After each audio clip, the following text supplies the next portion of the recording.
I want to introduce to you Joe Wurzelbacher.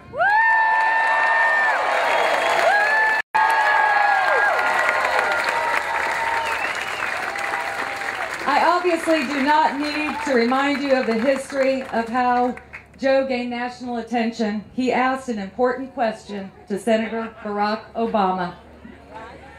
People have asked me the last month, it's good to see Joe the plumber, but what exactly does he have to do with taking back our state, North Carolina? He is not even from here. And, Joe worked in the service industry when he asked that question.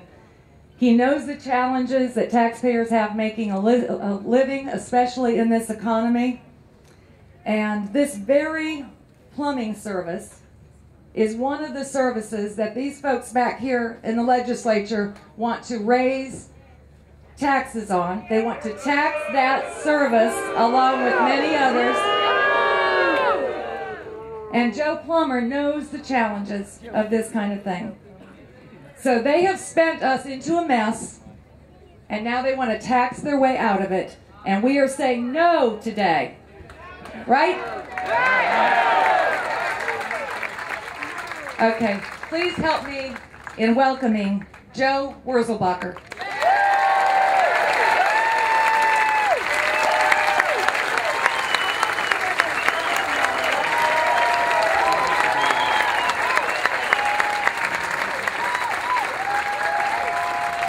Thank you very much. All right, a little taller here. Appreciate that. All right, just to let y'all know, I got this question a lot. My son's football team is the Springfield Blue Devils. I'm sorry, I like OSU and LSU, so. All right. That being said, you guys have heard the story, or the joke about the doctor and the lawyer. The plumber shows up to the fellow's house and says, "Man, that's almost as much as I make, and I'm a doctor." He's like, "Yeah, I know, I used to be a doctor." That's the old joke. Well, the problem with that is, it's not a joke. I mean, plumbing's expensive enough, as is electrical work, as in, a lot of these service industries. And ultimately, what, unfortunately, government here in North Carolina wants to do is make you spend a little bit more money.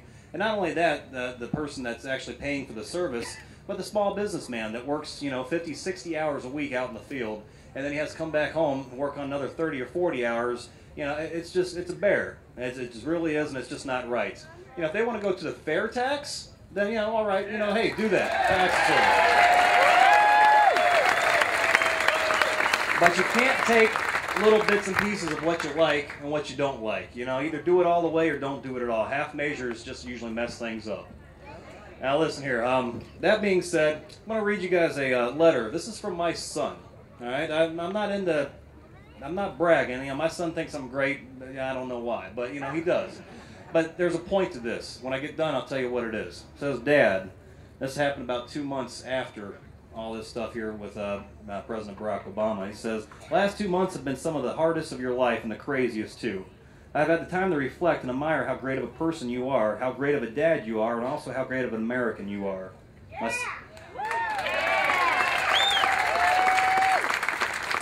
I am and will forever be proud of you."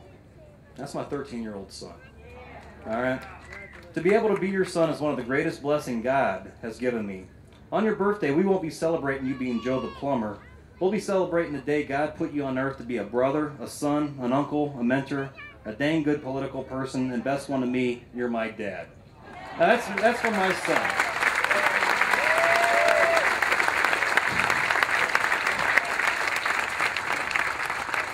Here's where I get a little angry, actually. Obviously, that's important to me. My boy. That's why I'm standing right here right now. What's important to you guys?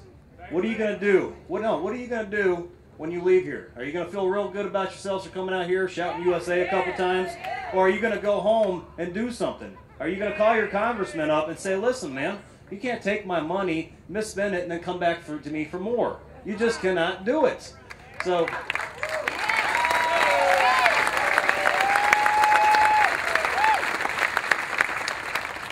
And that's my point.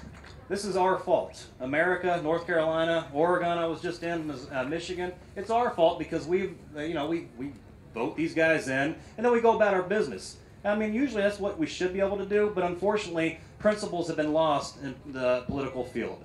You know, they want to get around principles. They don't want to really follow principles. They want to talk about great things. They want to quote famous men, but they only want to take a little bit of what they said. They don't want to take all of it. Now, our founding fathers left us explicit instructions on how to maintain a great country. They're black and white. It's called the Constitution.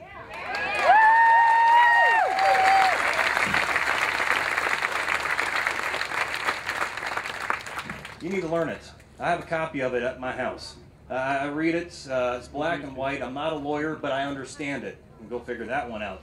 Seems like, you know, all the lawyers up on the hill, they need to interpret it for them. I understand it. I'm sure you guys will understand it too. Now, hardworking Americans, you know, cut through the bull. And that's what we do. That's what we've done. That's what we got to do now. So please, when you leave here today, get busy, get involved. American for Prosperity is a great organization to get with. They're trying to ultimately educate you, let you know what's going on, the challenges that your state is facing, and ultimately what the challenges of what America's facing. They want you, you know, donations help them because they, you know, as far as that goes. But they also need you to fill out the packages they're going to give you, the cards they're going to give you. You follow up on your congressman. Fairtax.org is another incredible organization that you guys can get involved with. So far, the only people that I meet that don't like the fair tax are the ones that don't understand it. All right? So, you know, a couple things I've come across here and when I spent some time in Washington and had some time to reflect upon it, is ultimately America is addicted to drama. Washington, D.C. is so full of drama, it's not even funny. I mean, take back with Senator Dodd. You know, for about a week he sat there and, no, I didn't approve that AIG bonus. No, I didn't do it. No, I didn't do it. Well, he came out and said he did. Well, why isn't he in jail? Yeah! And Barney Frank, too! I mean, I'm not the smartest guy in the world, but that's called fraud. All right? I mean, he's misrepresenting the people in his state, and he's misrepresenting the people in America. Now, as soon as that came out, though, of course, what happened? Drama. Somalia became a big deal with the pirates. Torture, you know, Sean Hannity covered that forever. They take our eye off the ball. That's what happens. You guys, I mean, don't get me wrong. I like Sean Hannity, Bill O'Reilly, you know, Rush Limbaugh. I even like Alan Coombs. I mean, you go with that guy camping for a week, he'll have you in stitches. He's a funny guy. That being said, though, the point is, you got to turn the drama off. You know, pay attention to the real issues out there. Don't worry about the little stuff. You know, don't get me wrong. The small stuff's important, but we really need to keep our eye on the ball and keep them responsible. You know, I've been a plumber for many years. When I showed up to somebody's house and fixed something, every once in a while, I'm not perfect, I'll admit it, I have to come back. Now, you know, the lady, of course, get on the phone, hey, this ain't fixed, come back and fix it. Now, I wouldn't charge her more money. It's not allowed.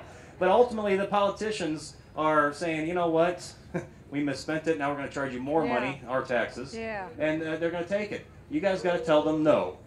So, that's what's going to do. You guys have been...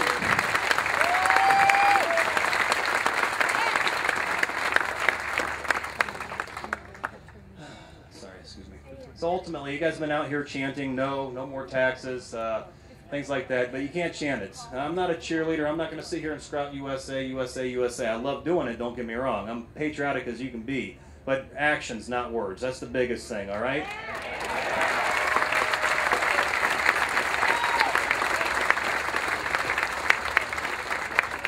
I'll leave you with one of my favorite quotes from Thomas Jefferson. He says, if a nation expects to be ignorant and free in its civilizations, what it expects never was and never will be. That means learn your history, learn your Constitution, and get involved. Thank you very much. Appreciate it.